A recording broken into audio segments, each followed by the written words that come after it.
morning, friends, and welcome to our third installment of a Bible Refresher in 5. What's in it for you? Reed Bear, pastor and teacher at West Parish of Barnstable, United Church of Christ on Old Cape Cod here. Last week, I shared with you my framework for understanding the Bible in all of its 66 books and breadth, that it is a story of God's faithful love for all humanity. Now this week, I want to share with you how you might go about finding a Bible, because that's not as uncomplicated as it may sound. You see, picking a Bible can be challenging.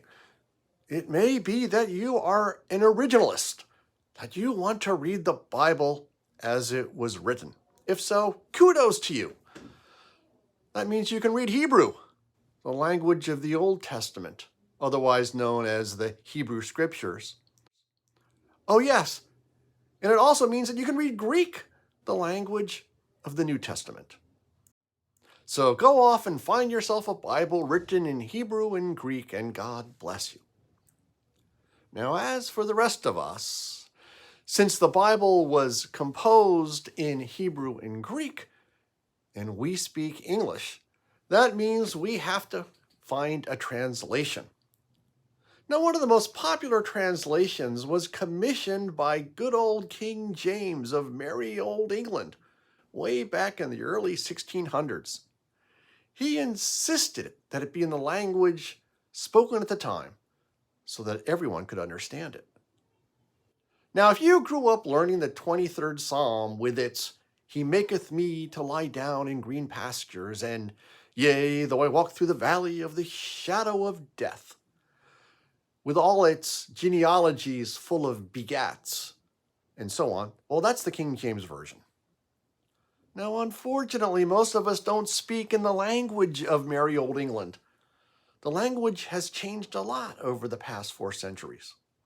And so at times, the King James Version can be hard sledding. It can almost be like reading Greek. Well, here at West Parish, as in many Protestant churches in this country, we use the New Revised Standard Version. It is a good translation in modern language, and it was edited by really sharp biblical scholars using the latest texts that they have found, including the Dead Sea Scrolls. But we often use a contemporary paraphrase as well, the Message, translated by Eugene Peterson. Paraphrases use a more fluid, looser style and sometimes throw in a little bit of slang. I personally think that a paraphrase is a great choice for most people. So I recommend either the New Revised Standard Version or the Message. Now, if you want to get a bit more background, you can pick up a study Bible. The one I use, and I got so much use of it, I took it to the book bindery to get it rebound, is the HarperCollins Study Bible. It has lots of footnotes which can be helpful. Now, when we give our Bibles to our students here at West Parish of Barnstable, I give them at the same time a pencil. Now, some folk believe the Bible is so holy that it must be treated with kid gloves. I believe that what is important is how we internalize the Bible's message. So underline the passages that are meaningful to you. Make notes in the margins.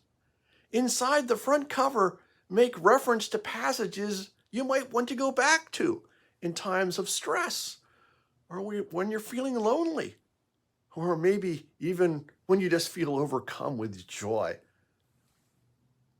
Next week, I want to talk a bit about literalism and fundamentalism and the place of doubt and questioning when we read the Bible or consider matters of faith. As in, do we really have to believe that everything in the Bible actually happened? That Noah built an ark? That Jonah was swallowed by a whale? And so on? And if you cannot buy that, does that mean you just have to throw the whole book out?